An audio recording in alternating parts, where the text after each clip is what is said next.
রান্নার নতুন একটা ভিডিওতে তোমাদের অনেক স্বাগত বন্ধুরা। আজকে ঢ্যাঁড়সের একটা নতুনত্ব রান্না করব। দেখো এখানে কুচানো ঢ্যাঁড়স, আলু কেটে রেখেছে চৌকো করে, একটা টমেটো নিয়েছি। আর এই রান্নাটা মা দেখেছিল ফোনে, তো মা আমাকে বললো এভাবে এভাবে কর, আমি সেভাবেই করলাম। তো কড়াইয়ের মধ্যে সর্ষের তেল দিয়ে প্রথমে আলুগুলো নুন দিয়ে বেশ লাল লাল করে ভেজে নেব, যাতে আলুগুলো মোটামুটি সেদ্ধ হয়ে যায় এই ভাজাতেই। দেখো মোটামুটি একদমই প্রায় কেটে দেখলে বুঝতে পারবে এটা সেদ্ধ হয়ে গেছে। তারপরে আমি আলুগুলোকে এইখান থেকে ছেঁকে তুলে নিয়ে নেব।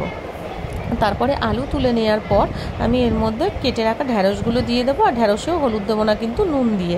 ঢ্যাঁড়সটাকেও মোটামুটি 90% মতনই পুরো একদম সেদ্ধ হয়ে যাবে এমনই আর কি করে ভাজবো আর কি, এতটা করে লাল লাল করে বেশ অনেক সময় ধরে এটাকে ভেজে নেব। মিডিয়াম হাই ফ্লেমেই থাকবে।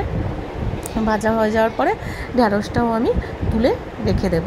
তারপরে রান্নার অন্য পর্যায়ে যাব। এবার দেখো ঢ্যাঁড়স আর আলু পুরো তুলে আমি রেখে দিলাম। এরপর কড়াইয়ে তেল তো একদম টেনে যাবে, তারপর আবার নতুন করে তেল দিয়ে নিয়েছি। কড়াইয়ের মধ্যে দিয়ে দিয়েছি একটা শুকনো লঙ্কা আর সাদা জিরে ফোড়ন।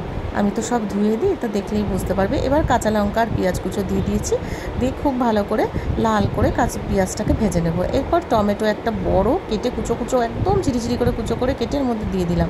একদম মিক্সড হয়ে যাবে টমেটোটা, এমন করতে হবে। এরপর দিয়ে দেবো একটু লাল লঙ্কার গুঁড়ো, মা আসতে দাও। আর তারপরে দিয়ে দেবো একটু হলুদ, তারপর দেবো একটু ধনের গুঁড়ো, একটু জিরের গুঁড়ো, সব ছোটো ছোটো একটু একটু করে, কারণ পরিমাণ বুঝে দিতে হবে কতটা রান্না হবে, নাহলে বেশি মশলা হয়ে গেলে ভালো লাগবে না। এরপর দিয়ে দিলাম একটু নুন, দিয়ে তারপরে মশলাটাকে প্রথমে আর কি ভেজে নিতে হবে আর কি শুকনোতে। তারপরে একটু চিনিও দিয়ে দিয়েছি একেবারে। শুকনো একটু টেলে নেব, টেলে নেওয়ার পর এর মধ্যে আর একটুখানি জল দিয়ে দেবো, দিয়ে ভালো করে মশলাটা কষাবো। মশলাটা এমন করে কষাতে হবে যাতে করে একদম তেল বেরিয়ে আসে। দেখো এই যে তেল বেরিয়ে এসছে। তারপর আমি এর মধ্যে দিয়ে দেবো একটা ডিম।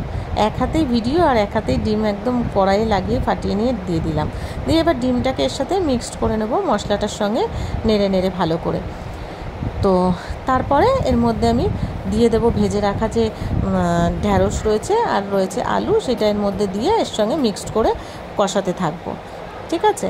আর আমি এটা নতুনত্ব অ্যাড করেছি, সেটা হচ্ছে মা যেটা দেখেছিল তার সঙ্গে আলাদা করে অ্যাড করা হয়েছে টক দই। টক দইটা মা দেখেনি, টক দইটা দেওয়া হয়েছে। তো ওতে আরও যেন মনে হচ্ছে ভালো খেতে হয়েছে। এরপর একটু একদম গ্যাসের ফ্লেম কমিয়ে ফ্যাটানো টক দই অল্প একটু দিয়ে দিয়েছি এর মধ্যে।